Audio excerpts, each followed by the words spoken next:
नमस्कार। आदरणीय बुवा आमा, दिदीबहिनी तथा दाजुभाइहरू, म आज एक अत्यन्त संवेदनशील घडीमा तपाईहरू सामु उपस्थित भएको छु। केही दिन अघि सुनसरीको देवानगञ्ज, सिराहा लगायतका स्थानमा भएको दुःखद घटना र त्यसपछि केही जिल्लाहरूमा उत्पन्न अशान्त वातावरणलाई लिएर नेपाल सरकार पूर्ण रूपमा गम्भीर र संवेदनशील छ। यस दुःखद घटनामा परि निधन हुनुभएका हाम्रा नागरिकहरू जयप्रकाश मेहता, ओम प्रकाश मेहता र गणेश यादवप्रति म भावपूर्ण श्रद्धाञ्जली अर्पण गर्दछु। साथै शोक सन्तप्त परिवारजनहरूमा नेपाल सरकारका तर्फबाट गहिरो संवेदना व्यक्त गर्दछु। घटनामा परि घाइते हुनुभएका सम्पूर्ण नागरिकहरूको शीघ्र स्वास्थ्य लाभको कामना गर्दछु। घाइतेहरूको उपचारमा कुनै पनि प्रकारको कमी वा ढिलाइ हुन नदिन सम्बन्धित स्वास्थ्य निकायहरूलाई स्पष्ट निर्देशन दिइसकिएको छ। घटना भए लगत्तै सबै सुरक्षा निकायहरूले तत्काल घटनास्थलमा पुगेर परिस्थितिलाई सामान्य बनाउने, थप अप्रिय घटना हुन नदिने र शान्ति सुरक्षा कायम गर्ने प्रयास निरन्तर गरिरहेका छन्। घटनाको निष्पक्ष छानबिन गरी दोषीलाई कडा कानुनी कारबाही गर्न गृह मन्त्रालयले छानबिन समिति गठन गरिसकेको छ। म सबैमा विश्वास दिलाउन चाहन्छु कि यो छानबिन पूर्ण रूपमा निष्पक्ष र पारदर्शी हुनेछ। घटनामा संलग्न दोषी जो कोही भए पनि कानुनी दायरामा ल्याउन सरकार प्रतिबद्ध छ। अवस्था थप नबिग्रियोस्, कुनै पनि नागरिकको जनधनको क्षति हुन नपाओस् र स्थानीय स्तरमा विश्वासको वातावरण बनोस् भन्नका लागि नेपाल सरकार निरन्तर क्रियाशील छ। परिस्थिति सामान्यीकरण गर्न केन्द्र स्तरमा सर्वदलीय बैठक आह्वान गरी गहन छलफल गरिएको छ। स्थानीय तहसम्मै जनप्रतिनिधि, नागरिक समाज, विभिन्न धार्मिक गुरुहरू, समुदायका अगुवा तथा सामाजिक व्यक्तित्वहरूसँग निरन्तर संवाद भइरहेको छ। स्थानीय स्थितिको प्रत्यक्ष अनुगमन गर्न, पीडित पक्षसँग संवाद गर्न र शान्ति सुरक्षालाई थप सुदृढ बनाउन गृहमन्त्री स्वयं सो स्थानमा पुगिसक्नु भएको छ।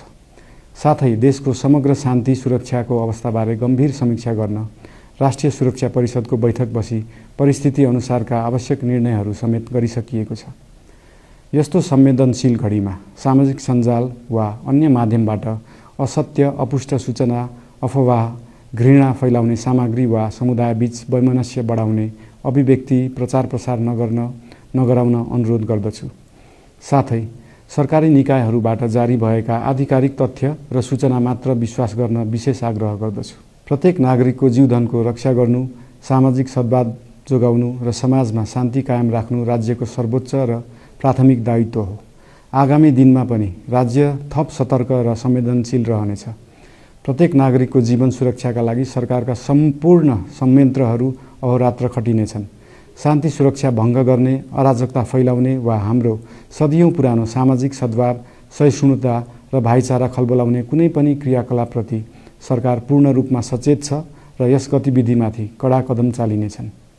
नेपालको संविधानले प्रत्येक नागरिकलाई आआफ्नो धर्म, संस्कृति र परम्परा मान्ने मौलिक हक प्रदान गरेको छ। यो संवैधानिक दायित्व निर्वाह गर्न सरकार पूर्ण रूपमा प्रतिबद्ध छ। धर्म समाजलाई आपसमा जोड्ने र प्रेम बाँड्ने शक्ति हो।